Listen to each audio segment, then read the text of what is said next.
What's up? What's good? Matt Clark here at the new Matt Clark. How are each and every one of you doing on this amazing Tuesday? I'm doing great. My girl's doing great. My family's doing great.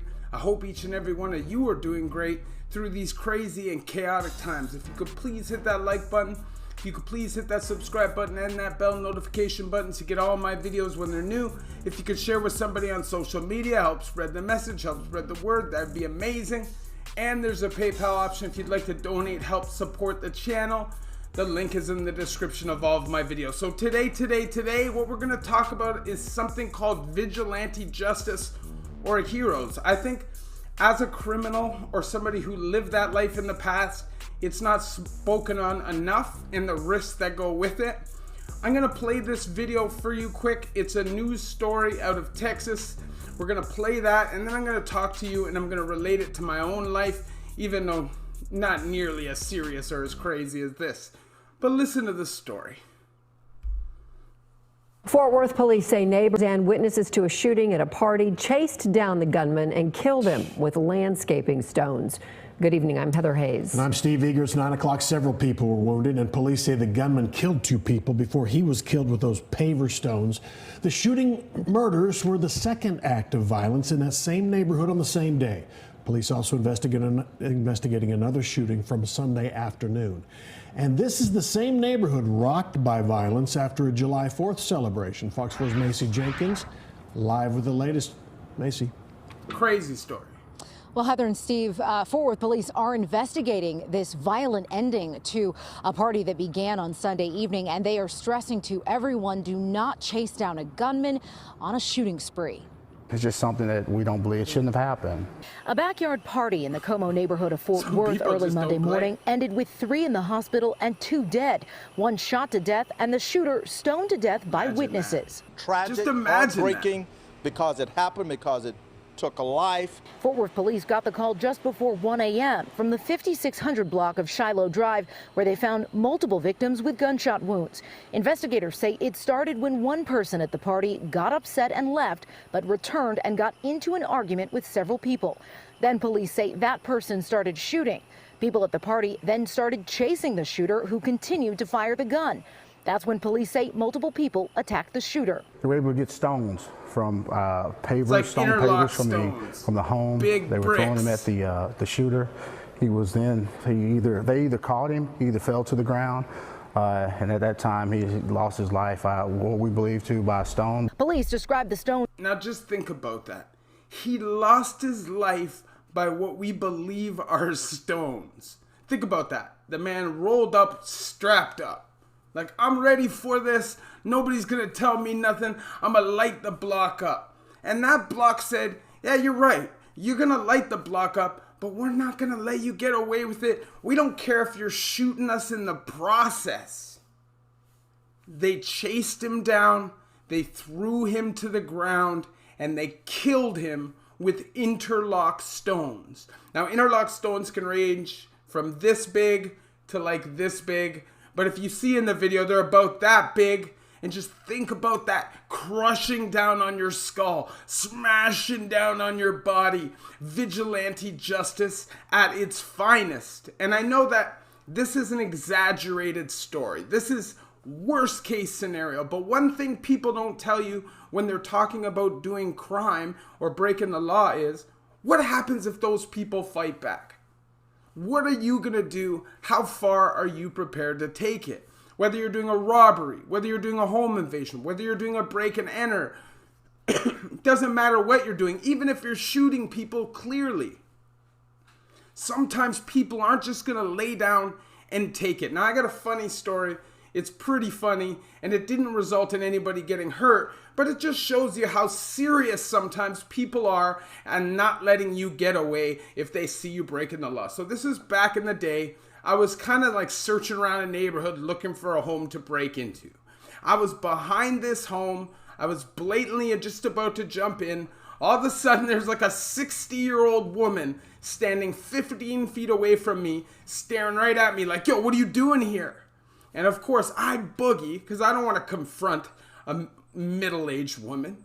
And this lady savagely got her husband, pimp slapped him around until he got in the truck and literally chased me around for hours because I was in a foreign place. I was somewhere where I didn't have a home. I didn't have anywhere I could go. So I had to run because the person whose house I was staying at, I couldn't go back with all this heat there because I didn't want them to know that this is what I was doing. But I ended up literally running, and I remember I ran up this steep hill and I see this truck and they're like staring up this hill looking for me. These people were motivated and dedicated. And there was another time just prior to my arrest where I was moving away. I was doing stupid things and I was putting myself at risk and I was doing pretty blatant heat bag crimes, okay? So I got a call from a buddy of mine because my buddy at the time knew what I looked like, the way that I carried myself, the tattoos that I had and such. And he called me and said, listen, man, have you been in this area during this time and this time? And I was like, that's possible. Stay out of there, cut your hair, and get out of there. Look, why? There's a group of people that are looking for you. What are they looking for me for? They're tired of what you're doing. They're sick of you tearing up the place. Well, do they want to catch me so they can arrest me? Or do they want to catch me so they can F me up? Both, he says. So I know this is something that I now have to be on point for the rest of however long before I get arrested, and even possibly after that. What a lot of people don't take into consideration is everybody just thinks they're a gangster. Everybody just thinks that if they're the one breaking the law, nobody's going to confront them. But what if you go into a construction worker's house and he's got his kids in there? What if you rob a store? That's this guy's whole life, and he's just hell-bent on not losing nothing, and he will throw his life away stupid-like to make sure you don't get away. And there are a lot of people that will throw themselves in hero situations with no regard for their own safety just to prove a point. And then you'll be in a chess move. Do you act on it? Do you violate this person violently and upgrade your case so much more? Because by the time this happens, chances are they're going to be closing in on you. Or do you just let it go and try to keep running, run around, get away? Or do you just give up and say whatever, right? Because I've been in situations where I was running, and you're exhausted because you're running for a long time. And then all of a sudden, some big 40-year-old like construction worker dude decides he's also going to start chasing you because he's a hero. And what do? You fight this guy, you end up getting beat up, you also end up getting an assault charge because you're exhausted, but they're going to stack every charge on you, and then you end up screwing yourself, giving away your freedom for extended periods of time, and it's not a smart decision. And as you saw in that video right there, which is a rare circumstance, this isn't going to happen often, but sometimes people just have enough.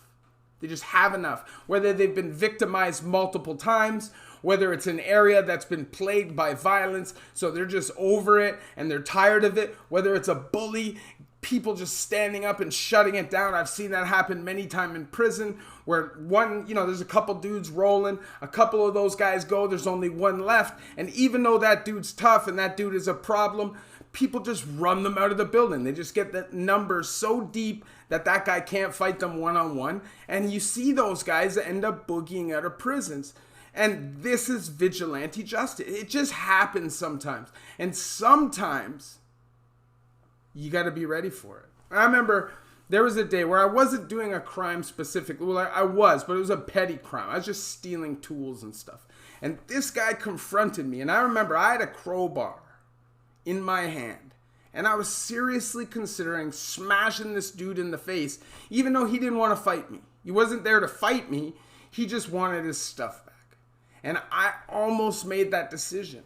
And I don't know if that was drugs, being in the heat of the moment, fear of, maybe this guy's going to hurt me if I don't hurt him first. I don't know what it was. Over the years, I kind of cracked a little bit more and more and more every time I got arrested.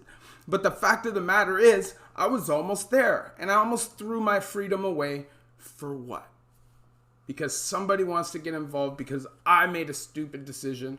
Now I'm going to go after a civilian. No matter what crime you do, you should never involve a civilian. They didn't ask to be there. They didn't ask for you to do this crime. And it just makes everything so much worse. The best thing if you have to do a crime or catch yourself in the middle of a situation, do not confront. Just run, man. Just run. I've seen guys that are in on murder charges because they didn't run. They're in on home invasion and major violence charges because they didn't run. They confronted people. They hurt people in their own situation, whether it's a store, a home, on the street, in their car, whatever it is. And they're the ones that get hammered with mad time because they weren't thinking these things through first. And what we don't think about, definitely, because when we're in the heart of crime and when you're living in that street life, you don't think people can touch you, especially civilians. But what you don't think about is fear can make people act out. Fear can really make people act crazy. And you'd be surprised at how difficult it could be to put people down sometimes when they're fighting for their life. Obviously, I share my stories with you guys so you guys don't have to go through these things yourself. If I could snap my finger, nobody needs to do robberies. Nobody needs to do crime again because everybody is okay. Everybody's financially secure. Then that's what I do. But that is not reality, especially in 2021. There's a lot of people out here, ribs is touching, if you know what I'm saying. People are hungry. Sometimes you got to do what you got to do. And sometimes that can land you in prison or in jail. And sometimes that's just life. Hopefully these videos, though, can help people get through those situations. Or even if they get caught up in something, make the right decision at the right time. You know, I never had these videos. I never had somebody who I could listen to maybe guide me a little better. And maybe I wouldn't have done so much damn pen time. But I didn't have that. So that's why I'm here. That's why I do these videos.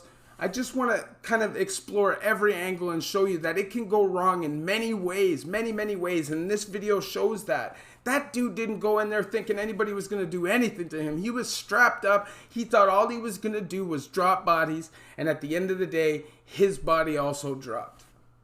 That is life. Anytime you go on a mission, your life can be taken from you. If you could please hit that like button, if you could please hit that subscribe button and that bell notification button so you get all my videos when they're new. If you could share with somebody on social media, help spread the message, help spread the word, that'd be amazing.